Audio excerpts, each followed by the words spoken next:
This podcast is brought to you by Amusement Warehouse Magazine, the industry's largest publication. We cover carnivals, fairs, concessionaires, amusement parks, history, safety.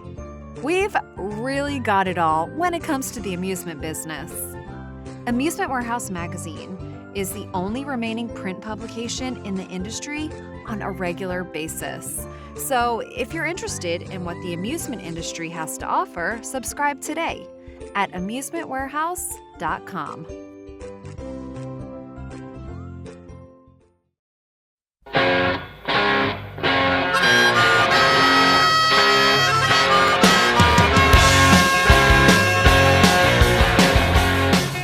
Welcome to another edition of the Amusement Warehouse Podcast.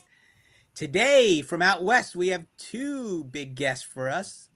Kirk, who is the president and CEO, relatively new, we're debating how many years, of the Oklahoma State Fair, Inc., and Scott Munz, who's been there forever, right? Scott, how many years you been there? This will be my 37th. Holy mackerel, 37 years. He's got his way up to executive vice president in charge of marketing and sales. I've clawed my way to the top. Claude, almost there. That's what I said to Jeremy at Iowa. I was like, you clawed your way, because it was his dream his whole life to be the manager of the Iowa State Fair, as he clawed his way back up. But thanks for coming on, guys. I really appreciate it. And you're in full swing getting ready for your fair next month. Getting ready to start. That is correct. It's ball game time. Less than 40 days. Who did I just have on? Their fair is like in a couple weeks. I didn't even my scheduler didn't even realize it. And she's like a couple weeks away from the fair and just did an interview yesterday or last week or something like that. I was like, wow. But sometimes you get that little calm before the storm where you do have a little respite before things really go crazy. I like Kirk, to say we're only working half days. We're only working 12 hours. Well, it's not, like most people think, it's not even time to start yet. When do you show up and turn the lights on? Next week or so? Throw a couple pigs in the corner and you're all set? That's right. Plug it in and blow it up like an inflatable.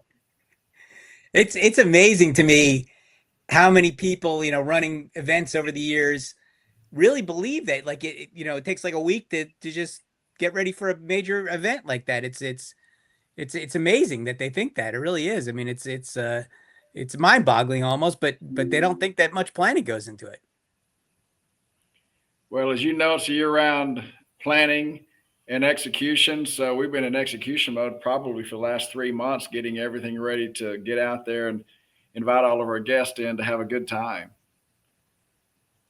Yeah, absolutely. Absolutely. Just the perception is always, it's always hard to put yourself in somebody. I mean, Scott, when we do marketing stuff and we write, some explanation, go to gate 3 or something like that, then you realize nobody knows where gate 3 is except you, right? Or go to the blue gate, or they're like, what is that? And how do you get there?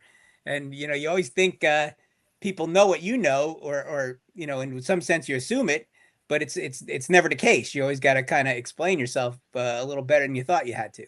Yeah, sometimes we forget we're in the ivory tower and we know our way around. We know what we're intending to do and say, and then try to convey that to the public. To your point, yeah, we may know where gate 3 is, but if we don't say it's off of May Avenue, south of 10th Street, they won't know where gate 3 is.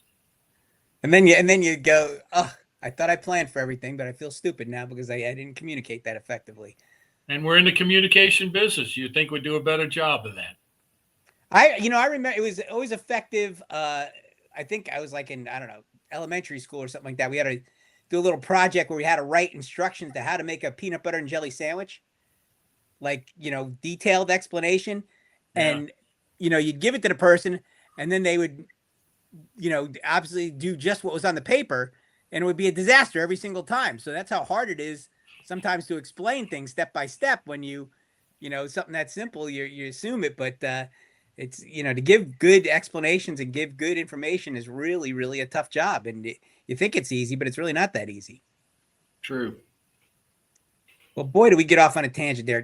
Kirk, I want to start with you. Sure. And your background a little bit. I was reading some of it, and you were running all kinds of civic centers in different places at the same time, it seemed like. before you came to the Oklahoma State Fair, and they must have found you in some kind of search. It looked like a nationwide search, and you came your way. But tell us a little bit about your background and how you came to Oklahoma and to run one of the largest events in the country. Well, I'll tell you, my background really has been tourism related. And so economic impact, driving visitors into the community. And so that includes hotels, convention centers, equestrian centers. So for example, right now here in Oklahoma City, we're getting ready for the Oklahoma State Fair, but we also right now have the American Quarter Horse Association Youth World Championship show in. And so a lot of the background that many of us on this team bring are multiple really, really large events. And so we're operating year round. We never have a break. And so we got part of the team that is planning for the fair year round, and then part of the team that are executing these massive events that draw worldwide audiences. And then we all come together right before the fair and execute the fair, which is a very, very large event, as you know. Absolutely. Absolutely. So convention and visitor background, was the fair business in your radar at all, or just something that seemed interesting, or where was that? Where'd you get that from? Yeah. So the Convention Visitors Bureau, hotel, convention centers, convention center, hotel development, equestrian centers. And as part of running the equestrian center in Fort Worth for 21 years, we also hosted the Fort Worth Stock Show and Rodeo. Oh, okay. Which, as you know, is a massive, massive event. So it's essentially operates like a state fair with a massive livestock show portion with PRCA rodeos. And so had been involved in that for many years prior to coming here to Oklahoma City. Yeah. And it's, I go back and forth in my mind sometimes with just event planning and, from an academic standpoint, but people who run buildings or whatever you want to call it, convention centers, and the people who run the event itself, depending upon your level of involvement, it can be a very different thing being the landlord and having somebody else run the event and then actually running the event yourself. Was there a lot of transition to actually being a event runner, or did you run a lot of events at those places in addition to being the landlord? Well, to your point, yeah, in those other venues, we essentially were hosting events. And so It was very important for us to work collaboratively with the clients to make sure we executed their needs. And it definitely is different whenever you're here, not only operating the venue, but also operating the state fair. And so I think it does make it easier to communicate internally because we are all the landlord and the fair at the same time. So I think the execution of the fair works a little smoother that way. Yeah, absolutely does. I did an event planning course, like one of the colleges near me was going to do an event planning coursework. And they had some people, but they had, I think 2 people at least were like arena or event places managers. And, I realized from some of the conversations that they really didn't run events per se. Like, we were talking about the nitty gritty of running an event. They really didn't understand how to run an event. They understood how to book the place and they understood the economics of things, but running the event was like, because at first I didn't even snap. You think, oh, they run a Coliseum, they must know how to run an event, but it wasn't necessarily the same thing. So correct. I've always had that back in my mind. And I was like, oh, that's interesting. I never thought about that before. Yeah, it's a whole different scenario there, running the event versus helping somebody, support somebody running that event. And how about you, Scott? How'd you come to, well, you just must have came from right out of your mom's womb, right to the Oklahoma State Fair. Well, I appreciate 37 years. I appreciate that sentiment, but no, I'm an old guy, and I've had a pretty sordid past. I've been in the music business. I started producing concerts while I was in college. I did that out of college and into the start of my professional career. I ran a place in Tulsa called Kane's Ballroom for a guy named Larry Schaefer. It's the home of Bob Wills and the Texas Playboys from back in the 50s. And then I actually got in the wrestling business with no way. Cowboy Bill Watts and Mid-South Wrestling. And then he was bought out by Jim Crockett in the Carolinas, who in turn sold to Ted Turner. So I ultimately ended up working for Ted Turner. And then I worked for one of the biggest names, I think, in the carnival business. I worked for Jerry Murphy and Murphy Brothers. Jerry Murphy. a short period of time, I took Bob Jackson's position for a while, and quite frankly, Jerry had me running all over the place, and I just didn't like. Not that I wasn't traveling a lot when I was in the concert and wrestling business, but Jerry really had me running, and I was doing some part-time work for Don Holtz, who was the president general manager at the time of the Oklahoma State Fair, and Lynn Saunders was in my position when I started here, and he went out to the LA County Fair, and Don asked me if I would have any interest in coming on board, and as they say, the rest is State Fair history. So I started back in 1988 when Lynn went to LA, and been here ever since.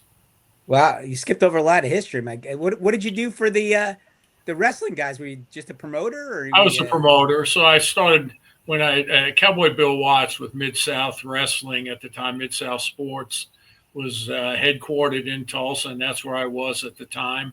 And he realized that I had experience in all the same buildings that he was working with: Oklahoma City, Tulsa, Little Rock, Wichita, Springfield, Shreveport. So it was just a natural fix that he would bring me over there to be a promoter and basically buy media for his wrestling events.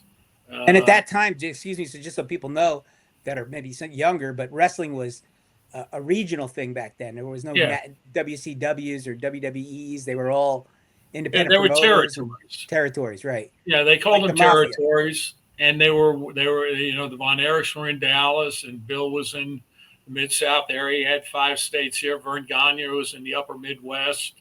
Eddie Graham was in Florida. Crockett's were in Carolina. At the time, Vince Sr. was in the New York Northeast. Area. Yeah. There was Red Bastien out in San Francisco. So that was before that national expansion that Vince started after he bought the promotion from his dad and put his product up on the USA Network, and figured if his program was viewed all over the country, there's no reason why he shouldn't be running house shows in those towns. So he went out and raided all the big talent. He got all of the upper Midwest. He, rest his soul, he got the Junkyard Dog out of Midwest. He got Dusty Rhodes out of Florida, so he was building his stable of wrestlers based on who was popular in the old territory days. And then Crockett saw there was this gentleman's agreement that people wouldn't go into anybody else's territory back then. It was heresy to do that. I mean, it's crazy, right? And then Vince broke that wall down, if you will, and then other people wanted to follow suit. They said, well, if he's going to do it, we're going to do it. And Crockett was the first one to go up against him nationally because he was on WTBS out of Atlanta. So his Superstation wrestling program was viewed all over the country. And then Bill wanted to expand, so he changed from Mid-South Sports to Universal Wrestling Federation, could have a more global name. And we tried to go national, and we had problems. So Bill ended up selling to Jimmy Crockett in the Carolinas. And then when he was having some interest in offering the product, Ted Turner, who had that programming on WTBS, was so successful for him, he didn't want to lose that programming slot.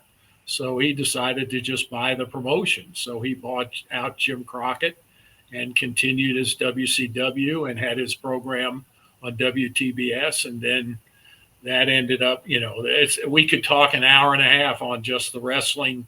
And Kirk just sent me a private message, said, what the heck are you guys talking about? I thought we were talking about Anyway, no, we've gotten completely off topic, but that's it's fascinating. Things always come up that are interesting. It's like wow, what a background. Yeah, I mean, it was an interesting business. I enjoyed it, and it flourishes today.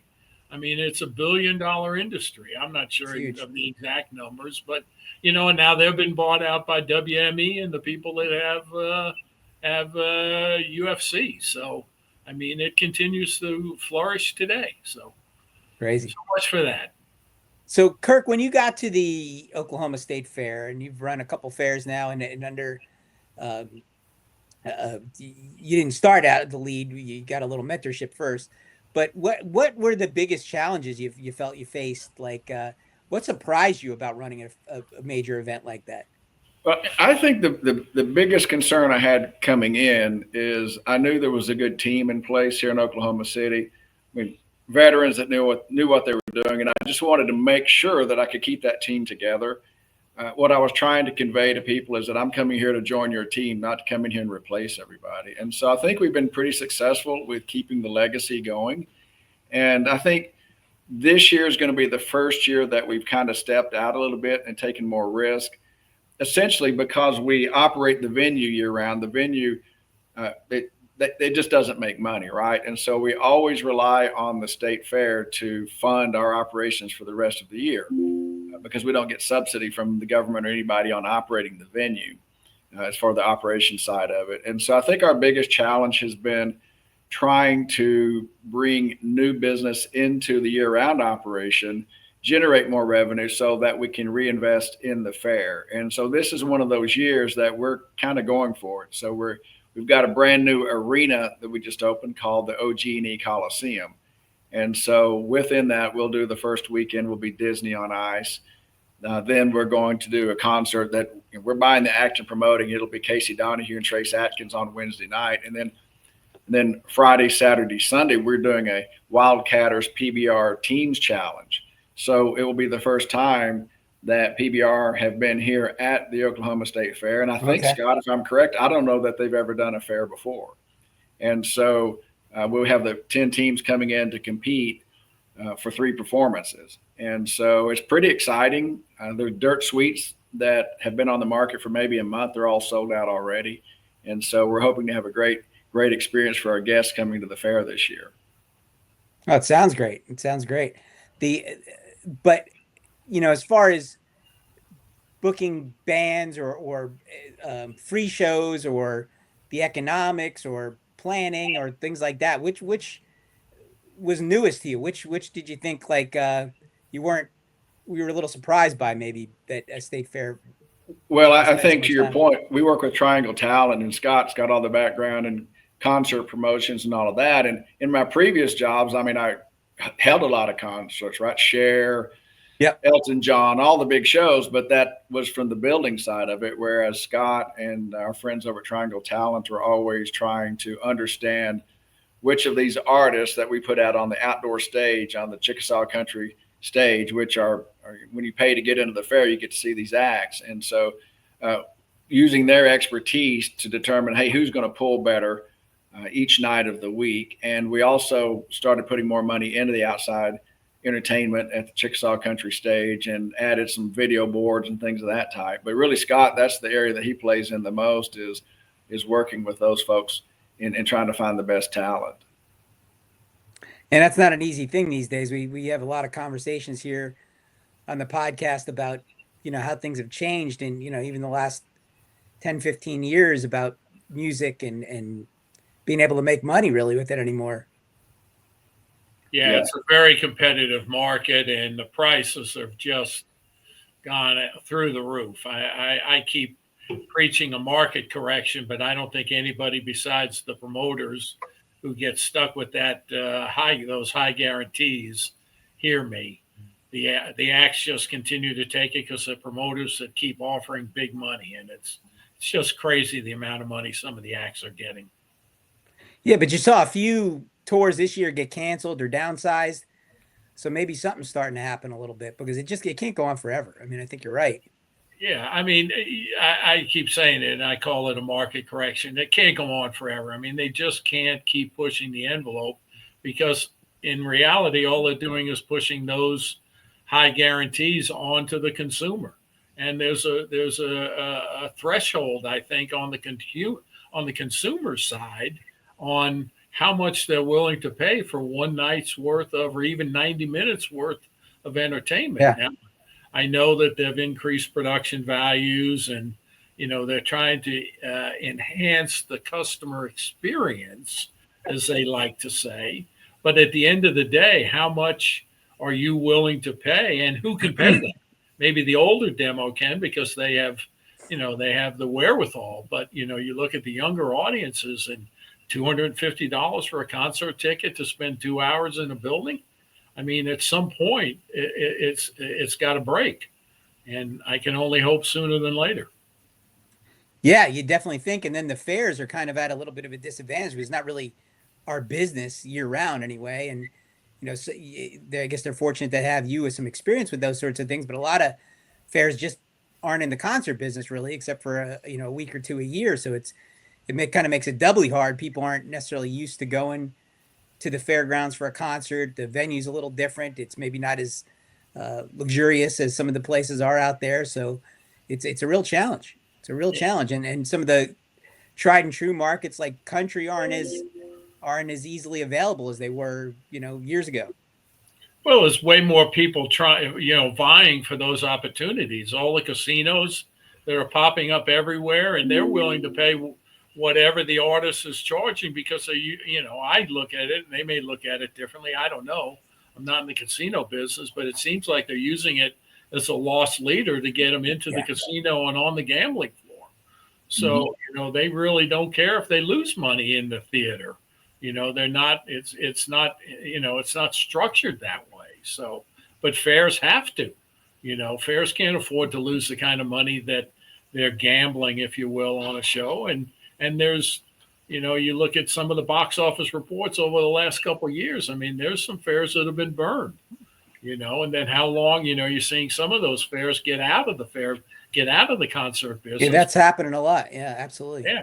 It's not that they, can't compete for the dollars. It's they can't stand the financial losses that are incurred when you have $1 million act and you sell 5,000 seats, and you end up losing a couple $100,000. It doesn't take long for the boards that are, overseeing these fairs to say, no, wait a second, guys, we need to dial that back a little bit. So it's a tough deal. It's a tough business. On the luxury side of the buildings, though, I want to say, like Kirk said, we have a brand new building. So I think people are going to be really impressed when they come to see Tracy Casey in that OG&E Coliseum because it is state of the art. But yeah, a lot of fairgrounds are typically not known for their venues and their amenities. They're not in really the venue business, so to speak. They're in the fair business. It's a whole different mindset. Yeah, it used to be back in the day, it wasn't so bad. You had a grandstand, you draw a bunch of people. I run a fair up in New York State, just north of the city. And, back in the 90s and 80s, I used to even go as a kid. They had the biggest names, big rock acts like Van Halen or Metallica or Aerosmith or whoever. And, now obviously we can't afford that sort of thing. So, but people still email me like during the fair just ended, but how come you don't have this one? Or how come you don't have that one? And it kind of the disconnect we were talking about before, like they just have no clue what something like that costs. They think, I don't know. I don't know what they think, but just a little, if you had a piece of paper and a pencil and in 5 minutes, you could just figure out there's no way you can pay for something like that. But it's mind boggling when they send you the questions like that, because you feel bad, but what are you going to say? It's impossible. The economics just don't work anymore. So we go to like tribute bands. Calls. I'm sorry. Go ahead. Kirk gets those calls all the time, and he's the one that has to deal with the board and has to review the financials and stuff like that. So, I mean, it's tough because people expect it, but the financial side just isn't there. I mean, it's hard to make any money. It's hard enough to break even, let alone make any money on some of the guarantees. And then everything else goes up. The production goes up. Sound and lights are more expensive. The catering is ridiculous for what they want, for a couple hours in the building. I mean, everything goes up exponentially. And then they don't need it. And they don't need it. You want to go see, I remember when Van Halen first went to a 750 par can show, and some people will understand what that is, the lamps that light the stage, and it was a big deal. Now the babiest of bands come out with 75 par cans. They're traveling with, 14, 15, 16 trucks worth of equipment, and all that stuff costs money and raises the price of the concert ticket. So like I said, Kirk's the one I deal with Triangle Talent to book it, but then Kirk's got to rationalize it and justify the expenses to the board. So I don't envy his position on that. And maybe even your boards, not just for you, Kirk, but for everyone really in the fair business, they don't necessarily understand the economics of it either. When they're asking, like, how come you can't get Garth Brooks or the Rolling Stones or somebody to come to Oklahoma State Fair? And it's funny because a lot of them always appeal to the sentimentality of things too. They go, well, if you could talk to them, this one is from, right outside Oklahoma City, and they'll probably come. Like, no, it's not the way it works. Yeah, that's true. And then that whole gross seating potential in our new Coliseum, we could probably do about 7,500 comfortably in that new building. It's a beautiful building. And so we're taking some risks this year by producing a ticketed concert. And then we try to keep our prices affordable so that the families can afford to come out here, get into the fair, and go enjoy Casey Donahue and Trace Adkins. But, for example, talking about how expensive concerts have got, and this is not this concert, but we've got maybe 7,000, 7,500 seats that we can sell in the OG&E Coliseum. Well, if you spend $500,000 on an act, I mean, you got to sell $72, $73 tickets just to pay the artist. And as Scott's pointed out time and time again, now you've got sound and light packages, you've got all kinds of additional cost on that. So production, production side of it. So helping to educate our leadership on some of those challenges and what can actually be afforded. And so we're taking some risks this year. We hope that Casey and Trace pull very well for us, but we'll see when it's all said and done how this turns out. Yeah, it's a tough business. I was talking about New York. We had a guy who sort of partnered with the people who own the fairgrounds a couple years back, and he has he's in the construction business and major like airports and stuff like that. And he was into car racing and things like that, and he wanted to get involved with the fair and then with concerts. And he just started it was like I was talking about with your boards. He just had no clue. I mean, he was like, book this, book that, book this, book that. I said, we can't. He's like, well, how much is it? I said, it's not like Home Depot. You don't just go there and get one off the shelf or something like that. We're 40, 50 miles outside of New York, so the radius. I mean, shoot, we're within 100 miles of Philadelphia where we are actually. I think it's like 95 miles. So technically, we had things, but he was just adamant about getting, these acts. He wanted to get one that was like playing a major festival nearby. He's like, well, buy them out of it. I said, well, it just doesn't work that way. It's like, they're not going to buy out of a major festival to come up here and play in our little dirt grandstand over here. And he just finally went and booked Tim McGraw on a fly-in. And I was just like, Chris, I'm sorry, not Chris, name anonymous. I was just like, you're going to get, I said, he's not like what he was, you're not going to get 12,000 people. You're going to get 7,500 people, 8,000 people. No. You don't know what you're talking about, blah, blah, blah. And you got 7,500 people and lost a boatload of money on the thing. I mean, it was just, that was the one that really, really, really turned him around, because before that he was kind of fine with losing money. He was pouring all kinds of money into it, but this was major money. I mean, major money. And with production and everybody else, like Scott talks about, and he was mobbed up with this production company that was just, selling him all kinds of stuff, private viewing boxes and all kinds of things. So it was a disaster, but I mean, it was a good concert. It was a great concert. And a lot of people came, but not enough, not enough. Right. And people look out and they go, oh, look, he's making $1 million on this thing, because there's so many people here, but it's not the case. It's hard.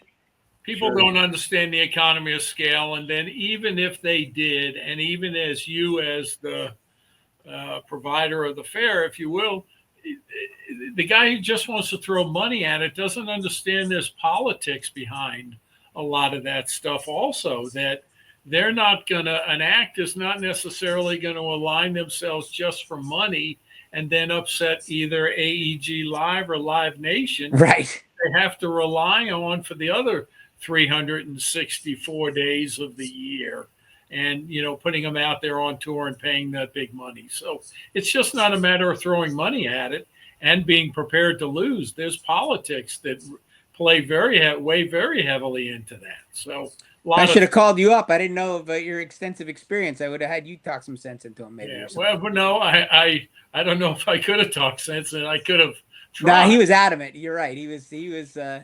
There was like an up and coming band his son liked that he wanted to book so bad, and he was offering him money like there's just no way he could have made the money to do it. It was just impossible. Yeah. But he was convinced he was gonna make $1 million doing this thing and just didn't. Well, and Scott's resume is, and he'll tell you this, but he introduced Valerie Bertinelli and Eddie Van Halen back in the day. Is that right, Scott? Yeah, that's a matchmaker. Huh? That was a match. No, it's not nearly that glamorous. But are you serious? I was just reading about that actually. In Shreveport, Louisiana, I introduced Valerie to Eddie for the first time. It was something about her brother, right? Her brother. Her and her brother wanted to come to the show. She was visiting. Well, her brother loved Van Halen, and she didn't know about Van Halen. Yeah. And her brother convinced her to come to the concert. Right. Kirk's like, this wacko knows even about more detail about this thing. That's good. No, we were the promoter. Little Wing Productions was the promoter at the Shreveport Municipal Auditorium. And I got called to the payphone on the wall backstage. And this girl said, I'm Valerie Bertinelli. I'm visiting my family here in Shreveport. My brother and I would like to come to the show. And I said, not being overly skeptical, but I'll tell you what, if you come to the back door and ask for me and you're really Valerie Bertinelli, because I know you from One Day at a Time, the show that she was on at the time. And I said, if you're really Valerie Bertinelli, you're welcome to come in. And sure enough, they told me at like 7:00, somebody's at the back door asking for you. And I went there, and lo and behold, it was Valerie Bertinelli. And I brought him into the backstage. I said, would you like to meet the band? And she said, yeah, and her brother probably jumped at it more than she did because, to your point, she didn't really know of them very much. And we went in the dressing room, and I introduced her to the four guys, and that's the first time she ever locked eyes on Eddie Van Halen. That is crazy. The rest is rock and roll history. Cupid. You know, all these things. And this is off topic, Kirk, I'm sorry. But my friend who I ran a lot of events with for years, Brian Schumann, is from New York. And he worked for, what's the big promoter up in New York for years? Oh, my gosh, I can't think of the guy's name. Just jumped out of my mind. But he was in charge of Bill Graham. Yeah, he was in charge of getting the acts a lot of times for Bill Graham and doing all the pre-stuff. And he did the Pink Floyd shows that were in New York at the time. And he used to have to go pick them up in Long Island. And Bill Graham wanted to give him his car, which is like, some fancy car. But Brian was nervous because he was a kid. And he's like, I'm going to wreck the car. And so he got his father's car. And he drove out to the heliport to go get Pink Floyd. And he was late. And, he shows up. It's freezing cold out. There's like four guys in these fur coats sitting there freezing, sitting on the tarmac, I guess you call it. And he pulls up with his car. And they all pile in the car, and one of them turns to him and goes, don't ever be late again to pick me up. Like David Gilmour or Roger Waters or somebody says it to him. So they played like 4 or 5 days in a row at I guess it was Madison Square Garden at the time. And he said one of the times their helicopter was late, and Brian was there. So they all got in, and he got to know them a little bit by then. And when they all got in, he turned around and he goes, guys, don't be late again like this. Yeah, threw it back at him.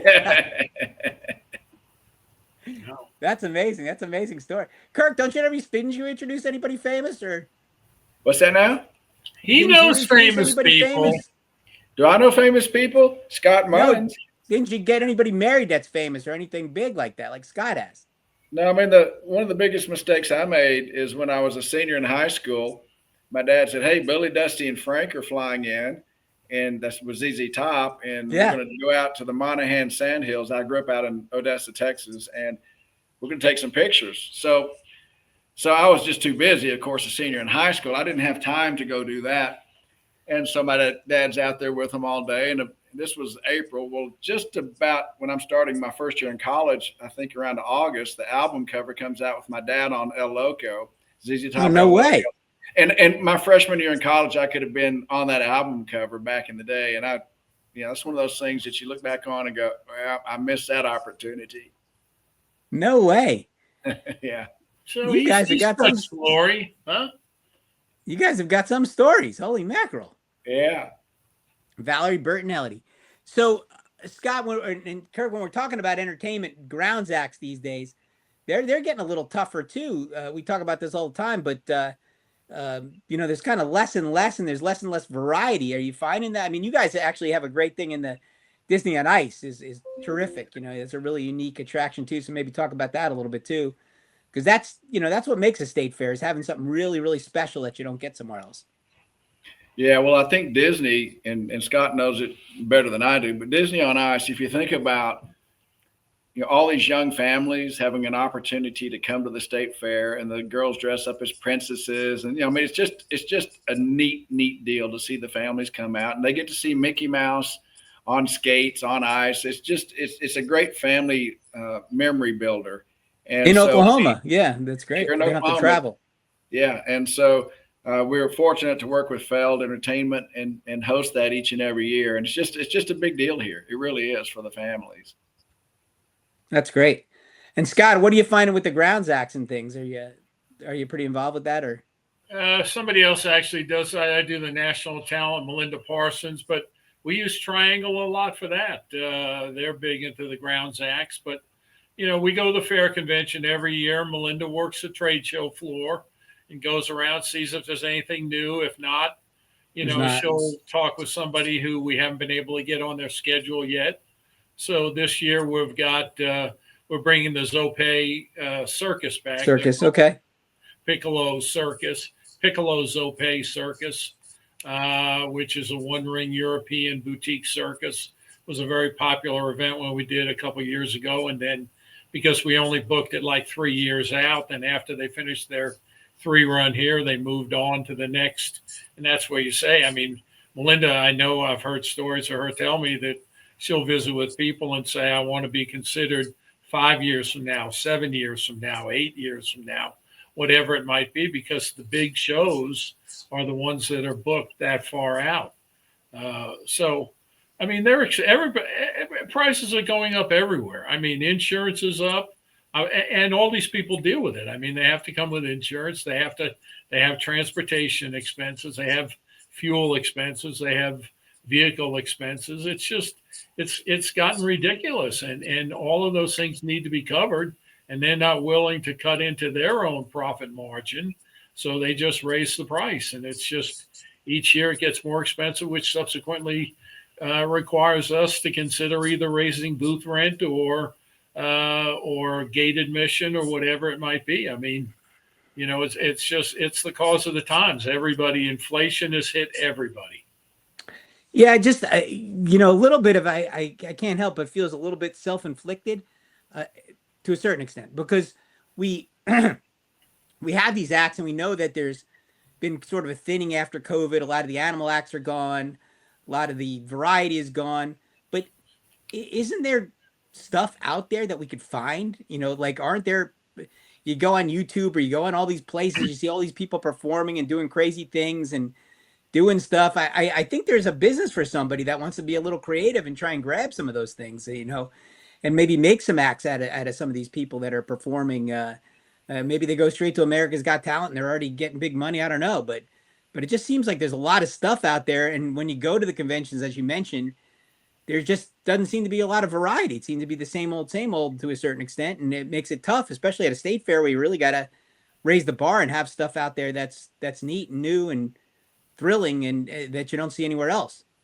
Yeah, and we hear that on social media, and people think that the fair seems to be the same every year. And I think that goes to your point, bringing in new types of acts and opportunities. And that's why we're doing some things differently this year and trying to offer the PBR Teams Challenge and a concert that's a paid concert.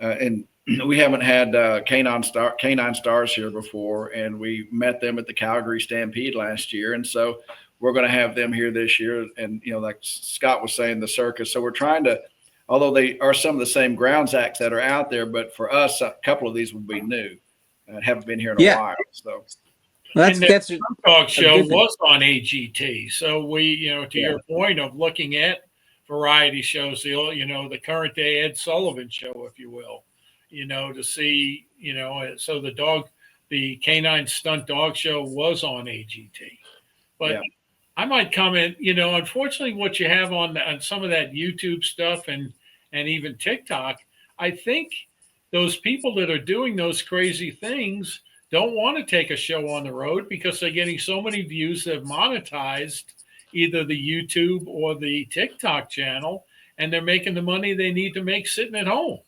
I don't think they need to come out, but to your point earlier, I really think that you need to manage the public's expectations about what they're going to see in the Grounds Act. They're not satisfied with just your everyday run-of-the-mill type stuff. Everybody's got to push the envelope. It's sort of the concert business with 750 park hands transferred over to the Grounds Act. So it's a battle out there. It's not as easy as it may seem, but we work hard to try to put a good show on for the fairgoers. You're saying it's got to be bigger and bigger and more thrilling and exciting and all that every year after year, right? You see it in the carnival business. It used to be that a Spider or an Enterprise or a Himalaya was a big ride. Now those are not, they're just regular rides. They're not even majors or spectaculars, and from your own experience, the expense on those rides. If everybody's just push the envelope, they're not satisfied with the Enterprise anymore. No, nobody is, even the people that own it. Too much repair work. That's true. So I guess since we touched on I was thinking about when you were talking about with the acts having to be so thrilling like that.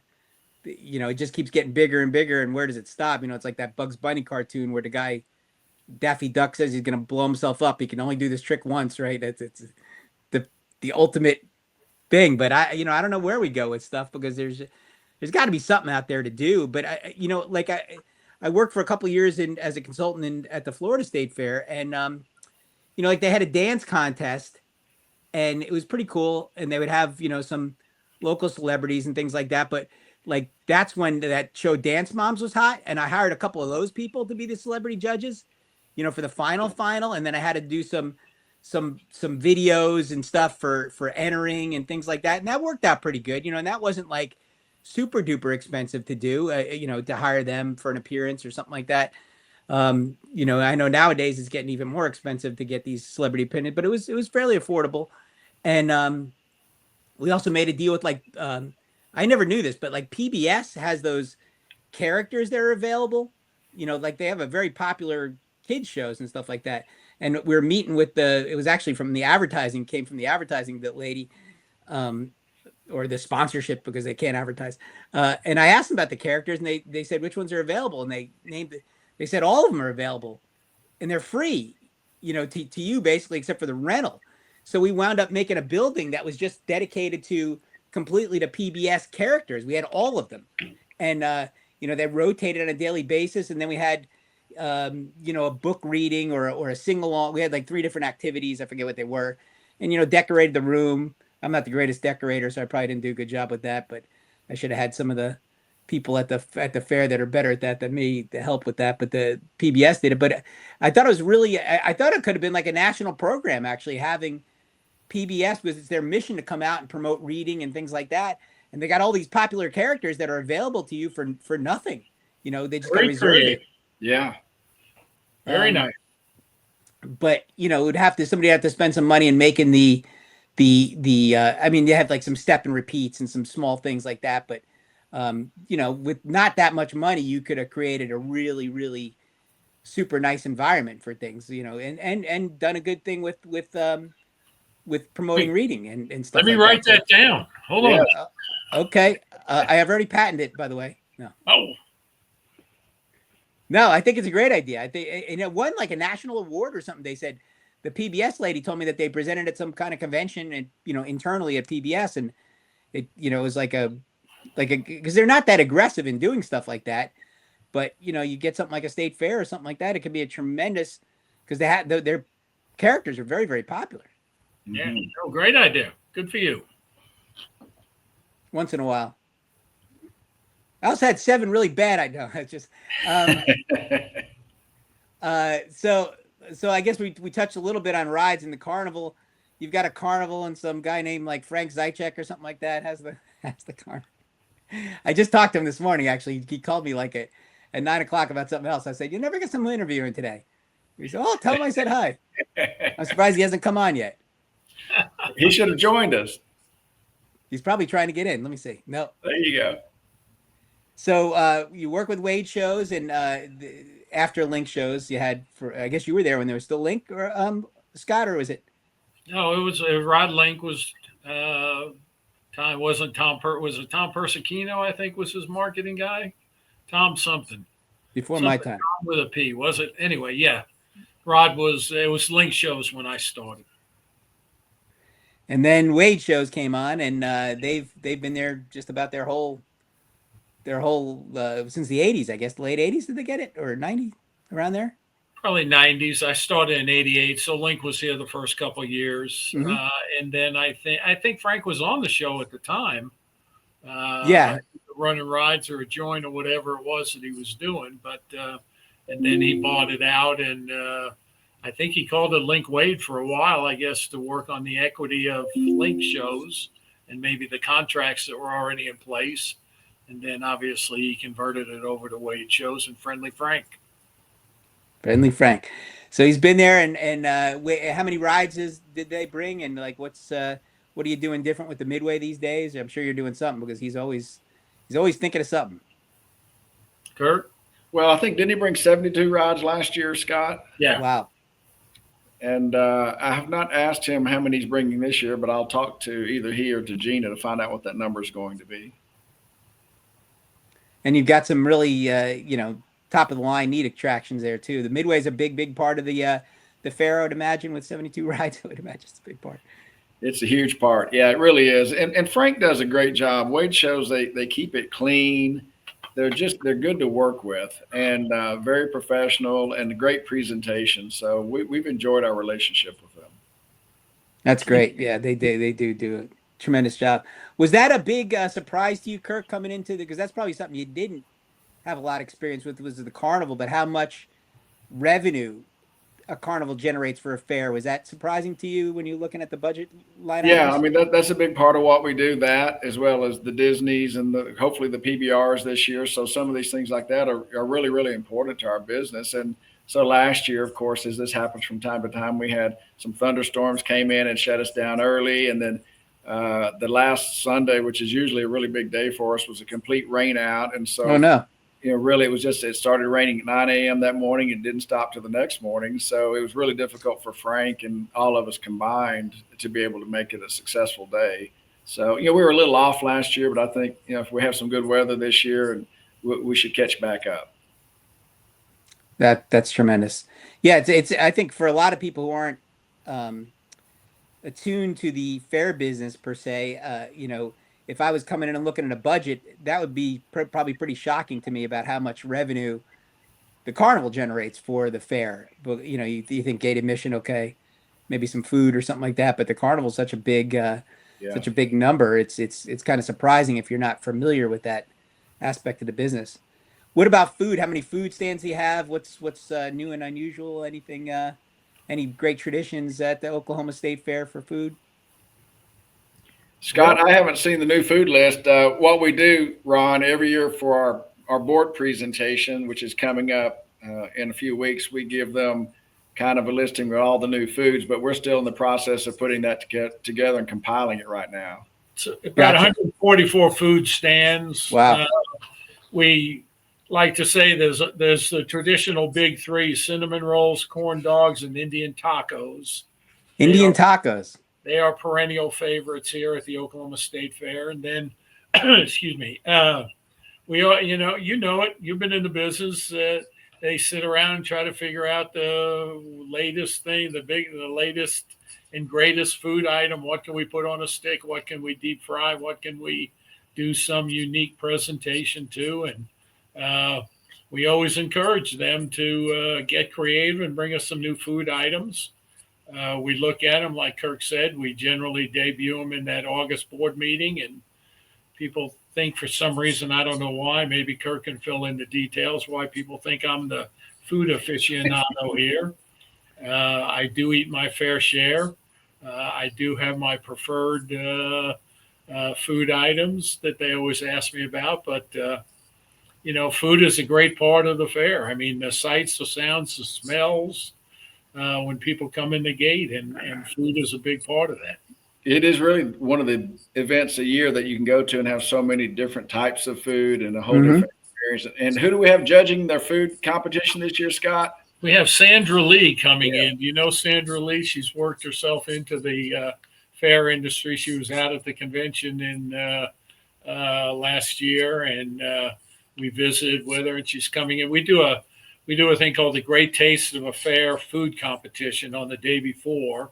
And we invite the vendors to offer up their new food items that get juried by a group of local celebrities. And this year it's being hosted by Sandra Lee. And then there's 3 categories, and the winner in each one of those categories, Sandra will pick the best in show, so to speak. Fairest of the fair is what we call it. But nice. It basically is the most, the one she thinks is the best of the 3 first place winners in the 3 categories. And you run any promotions that touch on food, like, $2 Tuesday or something along those lines, where they have samples or something along those lines? Yeah, we do. Go ahead, Kirk. Yeah, go ahead. Well, yeah, we do that on Tuesday, exactly as you're talking about. And so our team works with the food vendors and tries to get at least one specialty item that'll be sold at a discount. And then we have discounted rent, if you will, discounted price coming in the gate, if you will. And so we try to make it a big night. And it got so big last year, we couldn't get cell phone coverage. Wow. So many people came in, and we didn't have a cellular on wheels out there last year, which we typically do. But yeah, we couldn't make calls out for a period of time. It got so busy. Oh my gosh, that's tremendous. It's a $4 gate admission, then a $4 a select food item. Not all their food items, but we encourage each one of the vendors to offer have something. one item at $4. And like Kirk said, it was wildly popular. We've always had the Tuesday as the deep discount day, but last year was the first time we combined a food discount with the gate discount. $25 carnival armband on that day. So it's a big day. I mean, the place is packed, and to Kirk's point, when you can't use your cell phone, you got a few bodies on the grounds. Yeah, and last year the thunderstorms came through at about 9 o'clock. So you can imagine the Midway was just packed with people, and here it came. And so Wade shows had to close down, and so that's one of those things that happens in our business, as you know, the outside part of it. Yeah, the rain is a tough thing. There's no question about it. The rain and the weather can, but the weird thing about fairs and weather, because we talk about it all the time, what a disaster it could be. But if you really study it over the years, how much, even on a bad year, are you off? You're not off 100%. You're not off 90%. Okay, 20% off overall.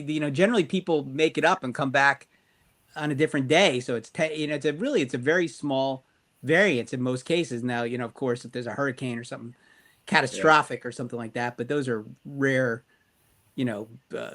centuries or decades long events. But, in general, you had a little rainy year, but that means you're, 10-15% off overall, because people do try to come and try to make it up on the days that are nicer, which is a little bit comforting, because you live in constant fear of the weather when you're in this business, but is it really as bad as people make it out to be sometimes?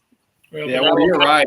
In last year, that's exactly what we experienced, because the last Thursday, Friday, Saturday, it was 99 degrees. And so we didn't have that afternoon crowd, early evening crowd. So we were hoping to make it up on Sunday. And that's when the rain moved in. And so made it a little bit difficult on the carnival side of it. And at the risk of contradicting our host, I fully subscribe to what you said, except when it happens on the last day of the fair. You can't make it up. They couldn't come by on Monday or Tuesday. They wouldn't have found us here. Well, they would have found remnants of us, but not. We wouldn't have been open for business. But I do subscribe if that happens earlier in the run. Yeah, and to Ron's point, we still had people coming out on that rainy Sunday. It just, you couldn't get out on the carnival rides. People still came out in the rain. We've got a lot of indoor opportunities, but it was the rides that really got hurt pretty badly on that day. They're all in the buildings. So you just built the I guess Coliseum, right? Is what you call it, Arena Coliseum. Yes. Any other big capital projects coming up? How are you looking for future growth? Yeah, so what we're doing now is we've got the OG&E Coliseum has opened up about a month and a half ago. We're probably already 85% booked year round. We're the largest equestrian horse show venue in the country. Are you really? And Holy we man. are. We're massive. And so we're tearing down the Norwick Arena, which has been here for many, many years, since the 60s. That comes down, and in its space, we're building a new small, what we're calling a Norwick Arena, as well as an exhibit hall. And so what that will do, this new venue will connect our new OG&E Coliseum into our barn areas. We've got 3,000 horse stalls. And so we'll have 4 indoor climate controlled full floor performance arenas or competition arenas. So it's a very large campus here, plus about 450,000 square feet of indoor exhibit space amongst our buildings, our largest being 200,000. So it's a very large campus, and we continue to work with our partners at the city to make improvements for the guest experience. You know, I'm curious, or I was thinking, with your background of convention centers and things like that, were you looking more at the year-round business at Oklahoma City than, say, somebody else that would have come internally from the fair businesses? Well, I may have, and part of that is because Oklahoma City was my biggest competitor for horse shows all the years I was in Fort Worth.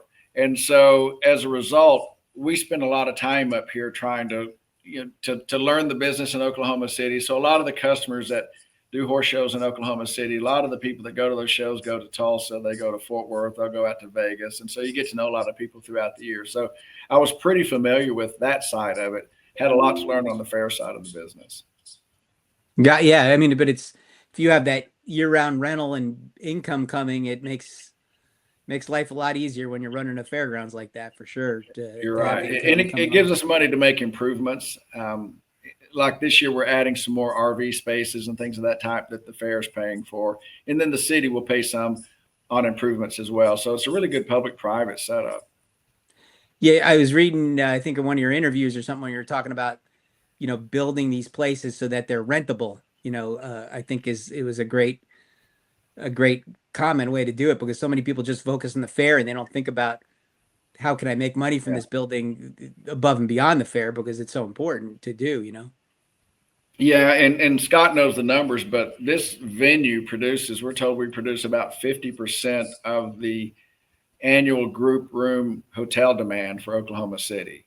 So it's a very busy venue. And so the rest of them, the convention center, Paycom Center, USA Softball, some of those other venues out here, or Devon Park, excuse me, they produce the other 50% of the group rooms for the market. So it's a very important building for Oklahoma City, a very important campus.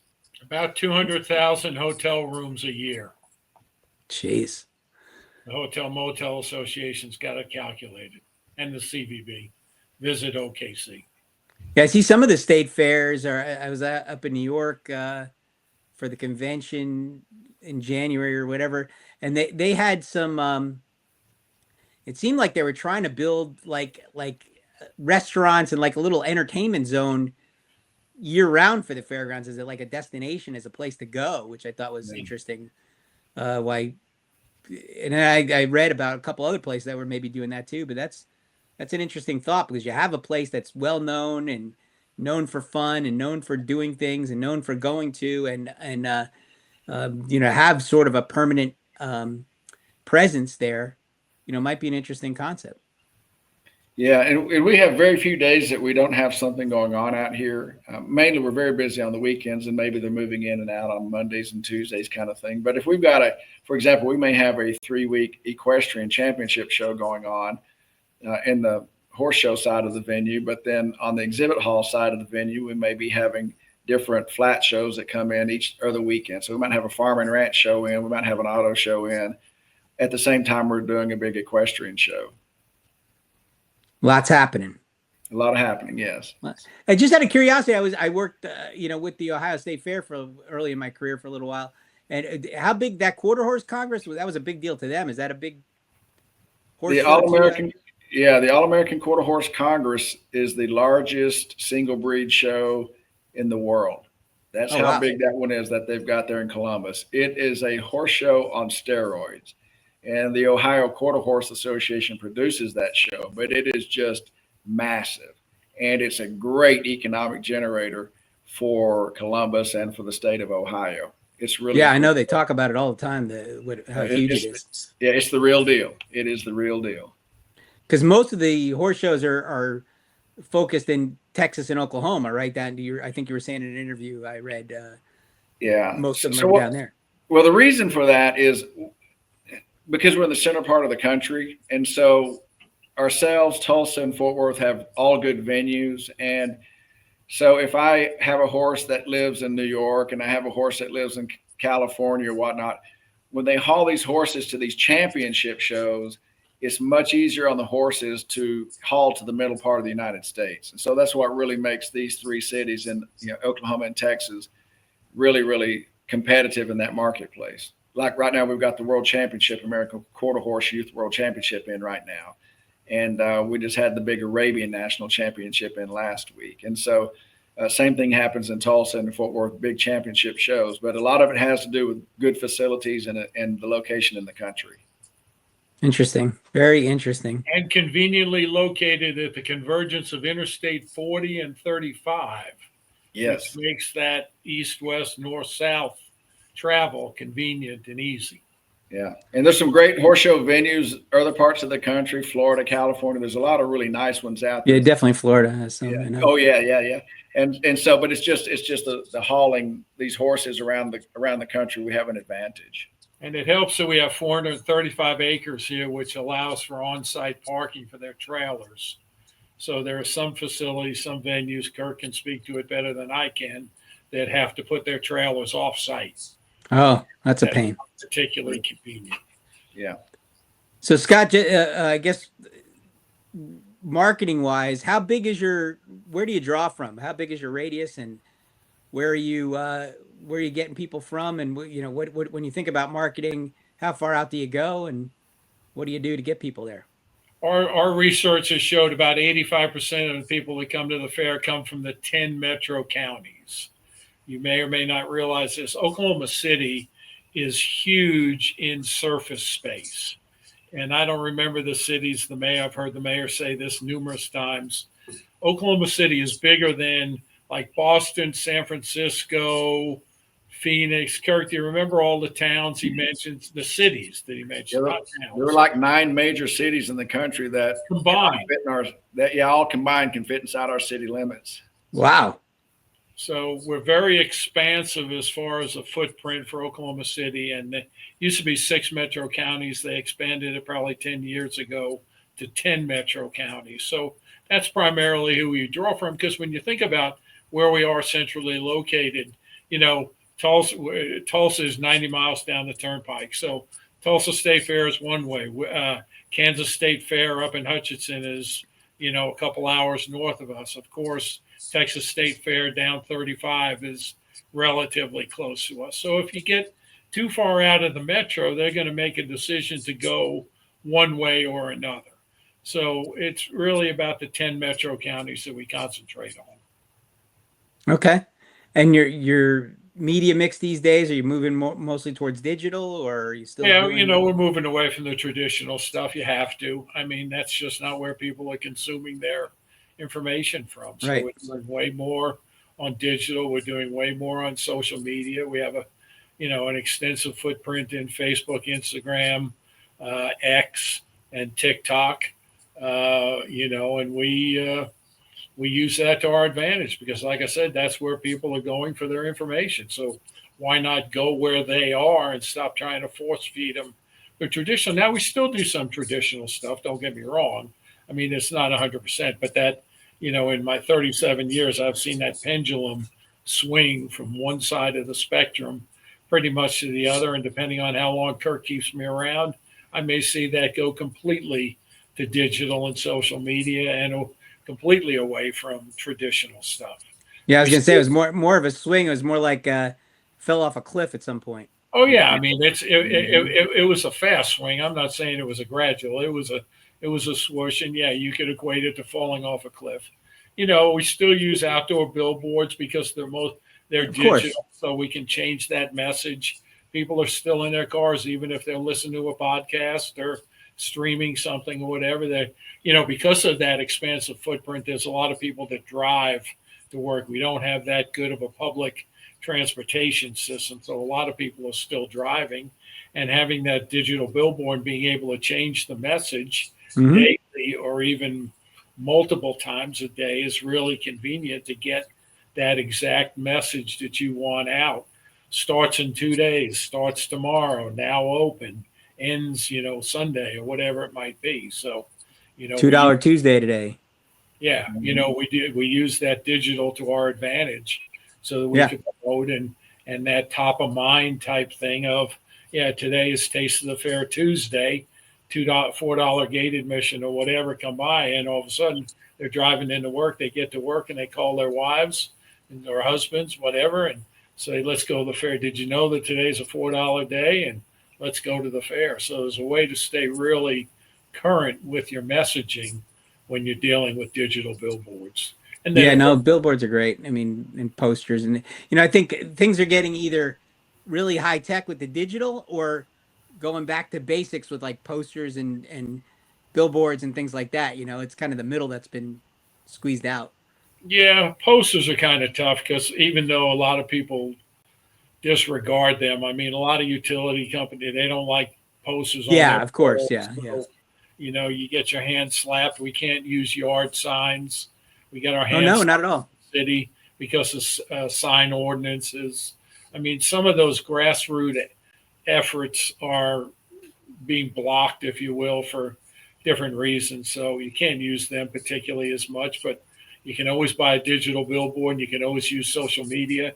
We do have a highway marquee that is facing Interstate 44, which has the highest DEC count in the metro. So there's a lot of cars that pass by our property, and we have that video board out there to put messaging out on. So, we use them all. I mean, I feel I don't leave any base untouched, and I'll try anything.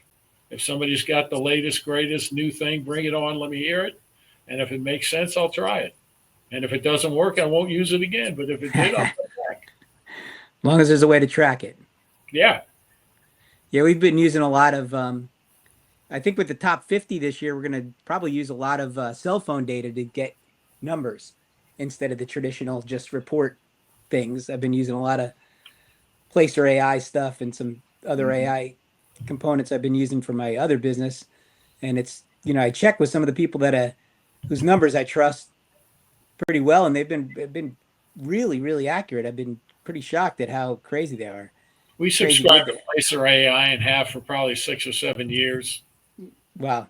It's amazing. I mean, you talk about Big Brother. Yeah. It's crazy, but it'll help.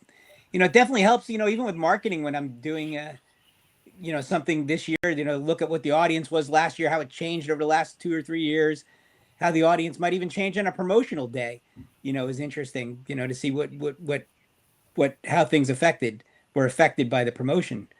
So it's a whole new world, a lot of data. You just got to be able to sift it and draw good conclusions from it instead of bad ones sometimes. So that's what makes it difficult. Excellent, guys. That statistical analysis course that I took way back in college, I never thought I'd use. It's all on now. It's come back, reared its ugly head. Not to mention the dating introduction courses you took. Pretty good. I can't go there. I'm a happily married man. Thank you very much. I said introductions. I meant Eddie Van Halen and Valerie. Oh. I thought you were talking about my sordid background. No, that's your mind. That's not mine. I was talking about Valerie and Eddie. I know it got mentioned in People magazine, but I never got the shout out by name. It just said that they had met at a show in Shreveport at the Municipal Auditorium. That's I'm going to put it on the description of the podcast online. No, Yeah, that would be good. No. I think it'll be great. That's what the whole episode's about. Yeah.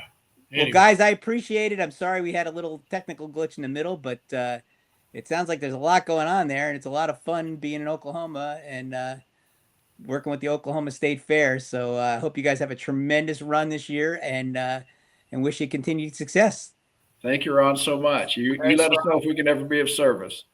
Of course. Thank you so much. Take care. Talk to you soon. All right, bye. This podcast is brought to you by Innovative Ticketing is the ticketing source made for the amusement industry.